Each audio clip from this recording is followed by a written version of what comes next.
Mumbai Indians, but Mumbai Indians, Mumbai Indians की बात करते हैं क्योंकि देखो ऐसी बातें निकल के आई है कि महिला जयवर्धने को जो रिपोर्ट सबमिट करने को कहा गया था कि देखिए आप घर जाइए, अपनी रिपोर्ट बनाइए पोस्ट सीजन के अंदर, हमें सबमिट करिए कि आपके हिसाब से क्या गड़बड़ चल रहा है, क्या ठीक चल रहा है, किसको रहना चाहिए, किसको नहीं रहना चाहिए। तो वो चीज उनने अब फाइनली सबमिट कर दी है। एमआई जो है नेक्स्ट वीक को ही इंग्लैंड में ही अपना पोस्ट सीजन रिव्यू कंडक्ट करने वाली है।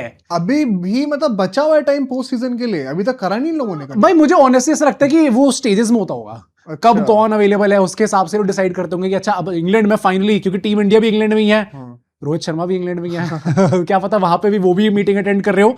तो ये लोग नेक्स्ट वीक जो है अपनी वीकेंड करने वाले हैं, जहां पे ट्रेड टॉक्स की बात होगी, किन किन प्लेयर्स को हम लोग ट्रेड करा के ले सकते हैं। कोचिंग की बात होगी कि महिला जयवर्धने जी आपने सबमिट तो कर दिया है, बट क्या हम चाहते हैं कि आप रुकने वाले हो मुंबई के अंदर। दिस इज वेरी अच्छी बनाई, लेकिन आप खुद कौन से रुकने वाले नहीं, और ये कितना अजीब है, आपने जाते जाते काम करवा दिया।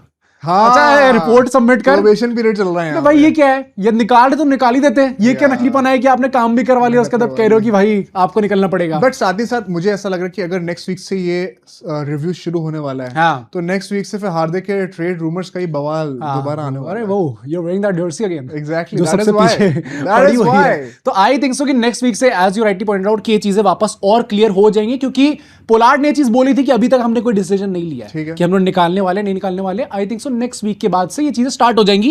एक जो major point of discussion ultimately निकल के आया है जिसके ऊपर बात होनी है, that is who is going to be the next captain. अब जहां आपने ये बोल दिया who is going to be the next captain, it is confirm कि हार्दिक पांड्या दिन तो जा रहे हैं। ऐसा तो नहीं हो रहा कि हार्दिक पांड्या ने कप्तानी छोड़ दी और उसके बाद वो मुंबई में रुक भी रहे हैं। Correct. इतना भला इंसान कलयुग में तो कोई नहीं है। कोई भी एक भी आदमी apart from Surya. Hello Rohit, भाई रोहित ने गलती करी है, लेकिन अब तुमने बोला कलयुग में ऐसा इंसान नहीं है, रोहित शर्मा है। कलयुग में एक वो सतयुग का आदमी जो अभी भी घूम रहा है। विराट कोहली कहां से भाई, कोहली ने तो खुद छोड़ी थी ना, उनसे छुड़वाया थोड़ी गया। रोहित शर्मा को तो मुंबई ने बेइज्जत करा था भाई, वो आप कंपेयर नहीं कर सकते। बट देखो कप्तानी चेंज तो हो रही है। अब दो नाम भी आ चुके हैं कि इन दोनों में से ही कोई एक कप्तान बनने वाला है। वो नाम कौन से हैं? क्या वो सूर्या है? नहीं भाई। क्या रोहित शर्मा है? नहीं, वो तो नहीं है। दो नाम जो कंटेंशन में निकल के आए हैं, that is Jasprit Bumrah and Tilak Varma. भाई ज्यादा सीरियसली शाउट्स आ गई हैं क्या कि इंडिया के वाइस कप्तान बन गए तो जेन्युइन कैप्टन में? ये एक लौता मैंने अभी ऐसा करियर ग्राफ देखा है जहां पे पर्सनल ग्राफ जो है प्लेयर का थोड़ा नीचे जा रहा है, एंड उसके साथ के साथ ही रिस्पॉन्सिबिलिटी जो है अब तो ये भी बनी है। अब तो यार रसगुल्ला भी खाइए आप। आपने जो T20 में टेस्ट मैच खेल के दिखाया, इसके लिए आपको एक प्रमोशन मिलना चाहिए। अब आप मुंबई इंडियंस के सिर्फ एक प्लेयर नहीं, आप उनके कप्तान। भाई ये अलग ही क्या चल रहा है, ये कौन सी लाइफ है भाई? Tilak Varma is living the life, hacked the life. हाँ मतलब ये आपकी परफॉर्मेंस भी तो उस हिसाब से आनी चाहिए। मुंबई इंडियंस में भी नहीं है ये परफॉर्मेंस तो अभी आप किस बेसिस पे कह रहे हो? बट अगर इन दो प्लेयर्स की बात करें, जसप्रीत बुमराह ने लास्ट ईयर हिंट दे दिया था कि बड़ा टाइम लग गया ये कप्तानी मिलते हो गई, पर बड़ा टाइम लग गया कप्तानी आने में। मैं घिस के यहाँ पे पूरे 14 मैचेस खेलता हूँ मुंबई इंडियंस के लिए, उतने तो मैंने इंडिया के लिए भी नहीं खेले इस साल ओडीआईस, और आप मुझे कप्तान भी नहीं बनाएंगे। बट इसमें क्या लगता है, क्योंकि देखो जसप्रीत बुमराह भी जो लोग कहेंगे भाई फेयर इनफ, नहीं भाई वो बंदा खेल रहा है। अगर if you are the captain of Mumbai Indians, आपको वर्चुअली फिर आने वाले सालों में जब आपकी बॉडी और डिटोरिएट ही करने वाली है on the other side of 30s, आप कह रहे हो कि अब मैं सारे मैचेस खेलने को कमिट कर रहा हूँ। हाँ वो तो अभी भी कर ही रहे हैं। अभी भी कौन सी बुमराह की पुल ऑफ कर पा रही है ना भाई? कहाँ कर पा रही है? इंडिया के लिए मैचेस नहीं मिस हो रहे क्या? मुंबई के लिए पुल ऑफ हो पा रही है। हाँ तो वो आगे भी होगी। जो मैचेस कटेंगे वो इंडिया से कटेंगे भाई। तो मैं नहीं चाहता। नहीं तुम चाहते वो तो अलग बात है। मुंबई क्या चाहती है अब ये देखो, अगर इन दोनों में से जेन्युइनली मुंबई फैंस की बात करते हैं, देखो एक टाइम पे आई फील सो कि at some point of time you also have to मतलब इंटरनेशनल क्रिकेट और आईपीएल को अलग अलग रखना है, क्योंकि फ्रेंचाइज जो है वो घंटा नहीं देखती कि इंटरनेशनल क्रिकेट में क्या फायदा होने वाला है, उसके हिसाब से हम यहाँ पर डिसीजन लेंगे। बिजनेस है ना। वरना रोहित शर्मा को नहीं निकाला जाता उस टाइम पे, वरना हार्दिक पांड्या के अल्टीमेटली ऐसी चीजें नहीं करी जाती हैं।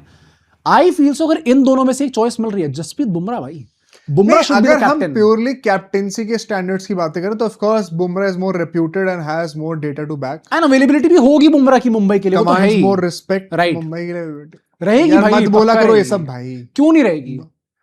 नहीं रहे, बहुत अच्छी बात है। हाँ। हिंदुस्तान के लिए भी रहे। कप्तानी दे दी क्या हिंदुस्तान में?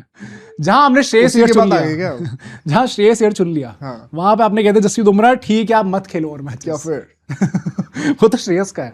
बुमराह तो कुछ और ही बोलेंगे भाई। बुमराह का वी डोंट नो कि क्या है, but honestly I would say कि अगर मुझे एक चूज करना मैं बुमराह के साथ जाऊंगा। आई थिंक सो मुंबई इंडियंस के पास पहली बात तो ऑलरेडी इतने सारे कैप्टेंसी प्रोस्पेक्ट्स थे, अब एंड आई ऑल्सो फील कि जो सीनियर्स का जो गुट्ठा है वहां पे, अब देखो हार्दिक पांड्या जा रहे हैं, Rohit Sharma does not care any more, I think so at least, कि अब उन्हें फर्क नहीं पड़ता बुमराह हो, सूर्या हो या फिर कोई और हो। हाँ कि बेटा मेरा हो गया, करने दो, I'm living my life, India के लिए खेलूंगा अच्छे से। अब सूर्या का एक पॉइंट है, अब सूर्या अगर कंटेंशन में भी नहीं आए हैं देन आई एम अज्यूमिंग कि सूर्या इज आल्सो लीविंग, वरना आई थिंक ये रिपोर्ट में एटलीस्ट मेंशन तो होता, वरना ये कौन सी बात है भाई कि आपने सूर्य का नाम, तिलक का नाम आ गया, बुमराह का नाम आ गया, सूर्य का नाम नहीं आया। By all things kept aside, I genuinely hope Sky has a banger of a IPL 2027, right? अब उनको हम लोग इतना जो है एक्शन में देखने नहीं वाले, आईपीएल में देखने को मिल रहा है only perhaps the closest place you can get to international touch. Sky जो है नई टीम में जाके फोड़ दे। हाँ राइट, घर वापसी, सबको घर वापसी, आप हमारे पास भी आ सकते हैं। आई थिंक अगर 35 प्लस के कप्तान ही चाहिए तो रहने से better Surya and Hardik in the same team again. और अब तो स्काई के कैप्टेंसी की चर्चे भी हो रहे हैं क्योंकि अब ये तो सेम इंडियन टी20 साइड तो नहीं जीत रही है। राइट आई थिंक अच्छा निकल के आ सकता है। आप लोग बताना भाई, आप लोग क्या चाहते हो, नेक्स्ट कप्तान किसको बनना चाहिए फिलहाल? जो तुम बुमराह के लिए कह रहे हो? हाँ भाई आई थिंक सो। तुम्हारे हिसाब से कौन है? तिलक, पर्सनल प्रेफरेंस? हाँ ठीक है, मेक सेंस, ठीक है।